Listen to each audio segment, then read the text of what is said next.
Good morning student. Today we read the chapter 2। जैसे हम resources के बारे में पढ़ रहे थे और हमने पढ़ लिया था तीनों रिसोर्सेज, लैंड के बारे में, सॉइल के बारे में, वाटर के बारे में। इसके अलावा हमने प्लांट्स के बारे में भी पढ़ा था और हमने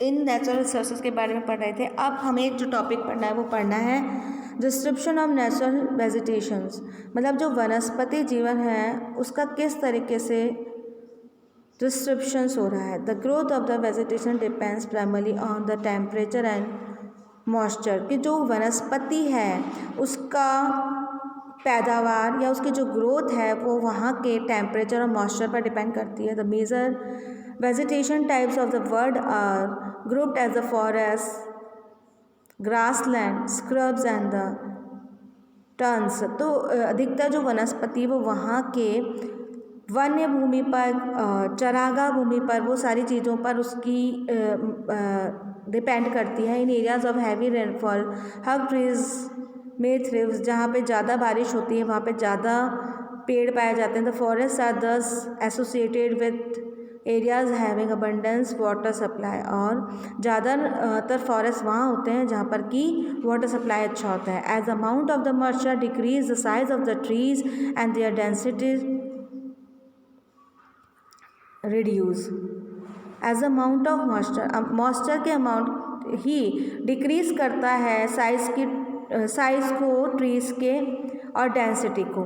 तो मतलब यदि मॉइस्चर नहीं होगा तो जो भी प्लांट्स उगाए गए वो ग्रो नहीं कर पाएंगे। तो इस तरीके से जो ट्रीज़ का जो साइज़ होता है और जो फॉरेस्ट की डेंसिटी होती है वो सब किस पे डिपेंड करती है, मॉइस्चर पर। Short stern trees and the grasses grow in the region of the moderate rainfall forming the grassland of the world. तो जो कम साइज़ के जो पेड़ पौधे होते हैं या वनस्पति होती है वो ऐसी ही जगह उगती है जहाँ पर मॉडरेट रेनफॉल होता है। Thorny shrubs and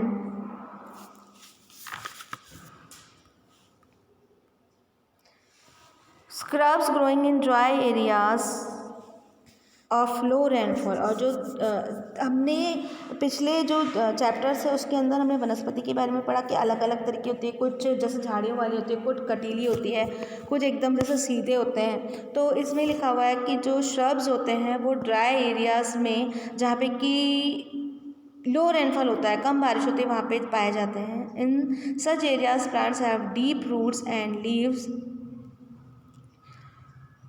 with thorny and waxy surface reduce loss of the moisture through transpiration। तो इनको क्या होता है कि कम पानी में ये उग जाते हैं और इनकी जो रूट्स होती हैं वो भूमि के अंदर बहुत ज़्यादा फैली हुई होती हैं।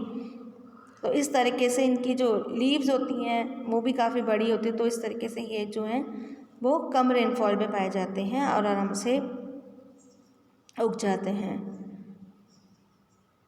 Tundra vegetation of the cold polar region comprised of mosses and the lynches. Today there are many more people in the world than there were 2 centuries back. To feed the growing numbers, large areas of forests have been cleaned to grow crop. Forests cover all over the world and vanish replied. There is a urgent need to conserve these valuable resources. तो अभी हम देख रहे हैं कि धीरे धीरे जो है फॉरेस्ट है वो ख़त्म होते जा रहे हैं और नंबर ऑफ एरियाज़ जो हैं फॉरेस्ट के वो मिटते जा रहे हैं, जिस कारण से इनका जो कंजर्वेशन करना बहुत मुश्किल हो गया है इन वैल्यूबल रिसोर्सेज का। तो हमने सारे वैल्यूबल रिसोर्सेज के बारे में पढ़ा। तो इनका जो किस तरीके से हम उसको कंजर्व करें, कंजर्व मतलब होता है संरक्षण करें, वो बहुत मुश्किल हो गया है। Conservation of natural vegetation of and wild life. Forest are our wealth. Forest यानी कि जो जंगल है वही हमारा वास्तविक धन है। Plants gives off shelter animals together they maintain the ecosystem. Plants जो हैं वो एनिमल्स को शेल्टर देते हैं और इकोसिस्टम को मेंटेन करते हैं। Change of the climate at human interfaces can use the loss of the natural habitats for the plants and animals. यदि change of the climate and human interfaces can cause the loss of the natural habitat of the plant। यदि हम किसी भी तरीके से technology में change करके हमें क्लाइमेट में या किसी भी चीज़ में चेंज करते हैं तो उसका जो लॉस उठाना पड़ता है वो प्लांट्स और एनिमल्स को उठाना पड़ता है। Many species have become vulnerable of the endangered and some are on the words of extension. तो इससे क्या होता है फिर इन सबको कोई अब न्यू टेक्नोलॉजीज आ गई और उसमें काफ़ी बदलाव हुआ, जिसका जो सबसे ज़्यादा फ़र्क पड़ा प्लांट्स और एनिमल्स पे पड़ा, तो उसके साथ इनकी जातियाँ भी विलुप्त होने लगी हैं। Deforestation, soil erosion, construction activities, forest fires, tsunami and the landslides are some of the human and the natural factors which accelerate the process of extinction of these resources। तो ये कई हमने कारण पढ़े जिसके कारण से नेचुरल जो रिसोर्सेज हैं वो ख़त्म होते जा रहे हैं। One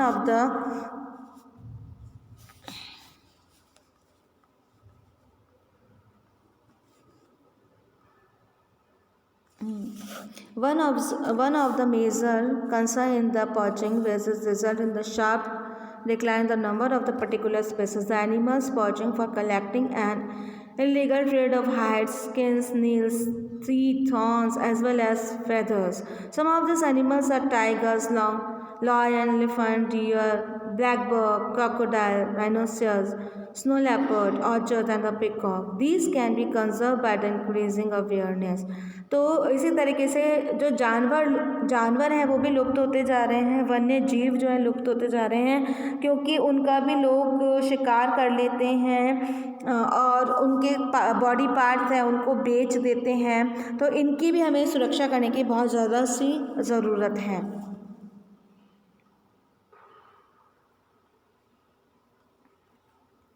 national parks, wild life sanctuaries,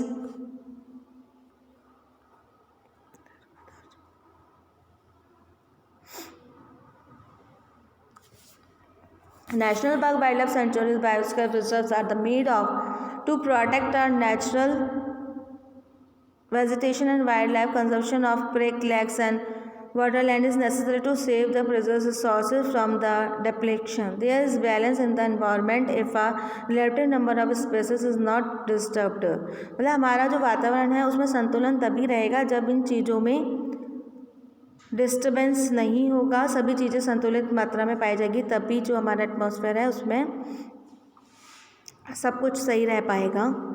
an international convention CITES has been established that lists several species of animals and birds in which trade is probability। एक इंटरनेशनल कन्वेंशन जो है वो इस्टेब्लिश की गई है जो कि इन एनिमल्स की जनजातियों को सुरक्षित रखने का काम करेगी। Conservation of plants and the animals is ethical duty of every citizen. और हम ये सभी नागरिकों का भी कर्तव्य है कि हम वन्य जीव और वन की रक्षा करें, पेड़ पौधों की रक्षा करें, तभी जो है हमारा एटमॉस्फेयर सही रहेगा, हम सही रहेंगे, क्योंकि हम इन सभी चीज़ों पर डिपेंड करते हैं।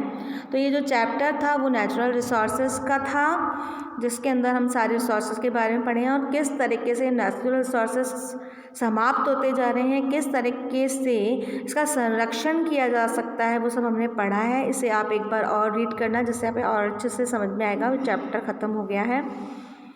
Thank you very much.